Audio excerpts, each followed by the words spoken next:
நம்முடைய ஐயனின் 24வது வடிவமான ஹரிஹரர், அந்த வடிவத்தை பற்றியும் அதற்கு தொடர்புடைய புராண கதைகளையும் காணலாம். ஹரிஹரர் அல்லது சங்கர நாராயணர் அப்படிங்கிறது சைவ மற்றும் வைணவ சமயங்களுக்கு இடையே உள்ள ஒற்றுமையை உணர்த்தக்கூடிய ஒரு அருமையான புராண கதை அப்படின்னு சொல்லலாம், ஒரு வரலாறுன்னு சொல்லலாங்க. இதுக்கு பல புராண கதைகள் சொல்கிறாங்க. அதில் ஒரு கதை என்ன அப்படின்னு பார்த்தீங்கன்னா குகாசுரன் வதம். அதாவது குகாசுரன் என்ற அரக்கன் பிரம்மாவை நோக்கி கடு தவம் புரிஞ்சு பல அரிய சக்திகளை பெற்றுக்கிறாரு. அவர் அனைவருக்கும் தொல்லை கொடுக்கிறான் இந்த அரக்கன். எல்லாரும் போய் முறையிடுறாங்க. ஆனால் அந்த அரக்கன் ஒரு வரம் வாங்கிட்டார். என்னன்னா, சிவன் என்னை அழிக்கக்கூடாது, விஷ்ணு என்னை அழிக்கக்கூடாது. அதாவது அவங்க தனித்தனியாக தன்னை அழிக்கவோ எதுவும் செய்ய முடியாது அப்படிங்கிற இதில் இவங்க 2 பேரும் சேர்ந்து வருவாங்கங்கிற யோசனை நம்ம குகாசுரன் அரக்கனுக்கு இல்லை. வரம் வாங்கிடுறாரு. அவரோட கொடுமை தாங்காமல் எல்லாரும் போய் முறையிடுறாங்க. அப்போ என்னாச்சு தெரியுங்களா?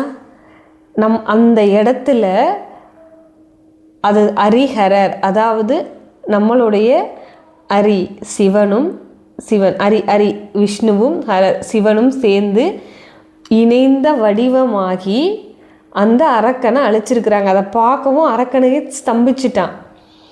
அவனை அழிச்சிட்டு அனைவருக்கும் அருள்பாரித்த வடிவம்தான் அந்த ஹரிஹரர் வடிவமாகும். ஒரு கதை என்ன சொல்கிறாங்கன்னா, சங்கன் பதுமன் அப்படின்னு 2 நாக மன்னர்கள், இவர்களுக்கிடையே சிவன் பெரியவரா இல்லை விஷ்ணு பெரியவரா அப்படின்னு ஒரு போட்டி, வாக்குவாதம். அது ரொம்ப பெரிய பிரச்சனையாக மாறிடுது. அப்போது நம்மளுடைய அம்மா ஐயனை நோக்கி தவம் புரிஞ்சு இதற்கு ஒரு தீர்வு கொடுங்க அப்படிங்கிறார். அப்போது அரியும் சிவமும் ஒன்று, அறியாதவன் வாயில மண்ணு அப்படிங்கிறத உணர்த்துறதுக்காக அந்த இடத்துல நம்மளுடைய சிவனும் விஷ்ணுவும் சேர்ந்து மக்களுக்கு காட்சியளித்த ஒரு வடிவம்தான் ஹரிஹரர் வடிவம் அப்படின்னும் புராண கதைகள் சொல்கிறாங்க. இப்போ நம்மளுடைய ஹரிஹரரோட தோற்றம் எப்படி இருக்கும் அப்படின்னு பார்த்திங்கன்னா, வலதுபுறம் நெற்றிக்கண், ஜடாமுடி, அதுக்கப்புறம் பார்த்திங்கன்னா சூலாயுதம், இது எல்லாம் வச்சுட்டு நம்மளுடைய ஐயன் இருப்பாங்க. அதே இடதுபுறம் பார்த்திங்கன்னா விஷ்ணு, அவர் என்ன வச்சுருப்பார்? சங்கு, சக்கரம், கிரீடம் தலையில், இதெல்லாம் வச்சு காட்சியளிக்கிறார். இருவரும் இணைந்த வடிவமே ஹரிஹரர் வடிவமாக மக்களுக்கு காட்சியளிக்கிறாங்க. இவ்வடிவம் சைவ மற்றும் வைணவ வேற்றுமைகளை களைந்து ஒற்றுமையாக அனைவரும் இருக்க வேண்டும் என்பதை உணர்த்துவதற்காக ஐயன் நமக்கு காட்சியளித்தது அப்படின்னு சொல்கிறாங்க.